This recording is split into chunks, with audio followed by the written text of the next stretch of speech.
Bonjour, je viens vous présenter ici les gibbons. Donc on a ici 3 individus, nous avons un mâle. Donc le mâle il est noir, les femelles sont rousses. Et sur l'île donc on peut voir plusieurs agrès, c'est comme ça qu'on appelle en fait l'environnement de l'animal. On rajoute un monde un petit peu artisanal.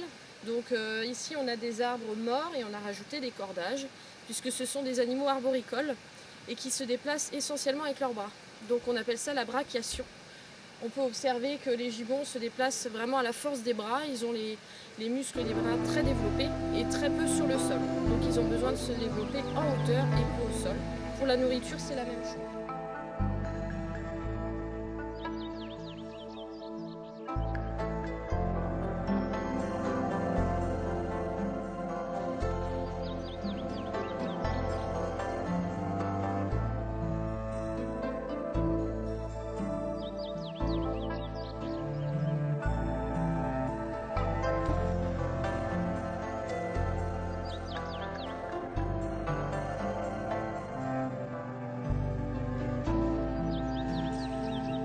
Ici, nous sommes dans la volière des flamants roses et des ibis falcinelles.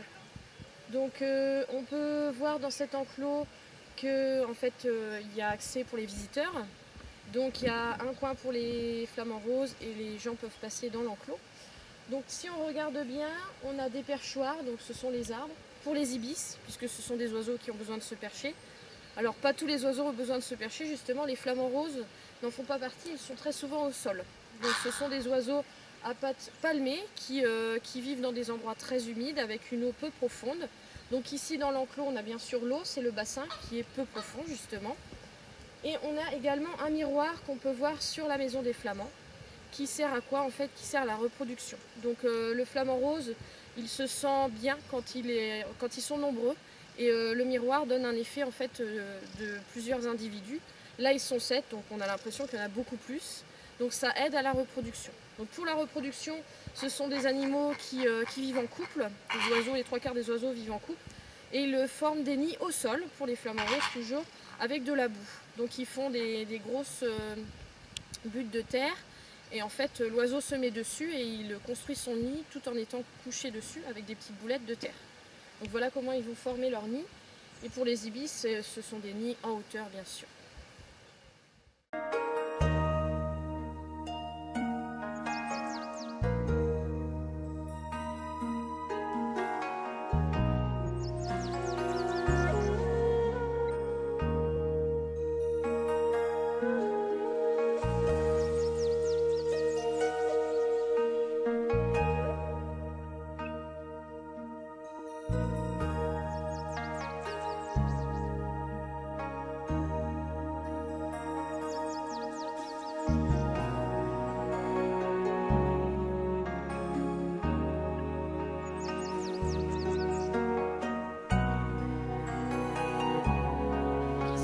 Dans l'enclos des pandarous.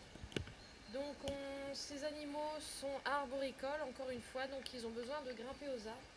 On a donc fait un enclos conçu pour ça, et bien sûr des cabanes en hauteur. Donc on en voit une ici, vous en avez une autre au fond, puisque ce sont des individus qui sont solitaires, donc ils ne peuvent pas vivre ensemble en couple. Il faut que chacun dorme chez soi. Donc juste pour la reproduction, ils peuvent être à 2, mais c'est très court puisque c'est quelques jours dans l'année. C'est quelques jours, c'est 2 ou 3 jours environ. En dehors de ça, c'est vraiment solitaire et ça vit dans les arbres. Ça vit dans les arbres, alors il faut savoir que cet enclos a été conçu il y a tout juste 1 an, à quelques mois près. Et donc il faut attendre que la végétation pousse vraiment On a des arbres qui sont plantés, alors on le voit peut-être pas ici, mais on a des arbres qui sont plantés, donc ça va prendre quand même de l'ampleur. On a des agrès qu'on retrouve en hauteur, des branches, etc. Donc tout est conçu pour un animal arboricole. Alors au niveau de la nourriture, ce sont des animaux qui mangent essentiellement du bambou, à 80% de la nourriture. Le reste, c'est tout ce qui est fruits, légumes, des protéines animales également. Donc du bambou qu'on a...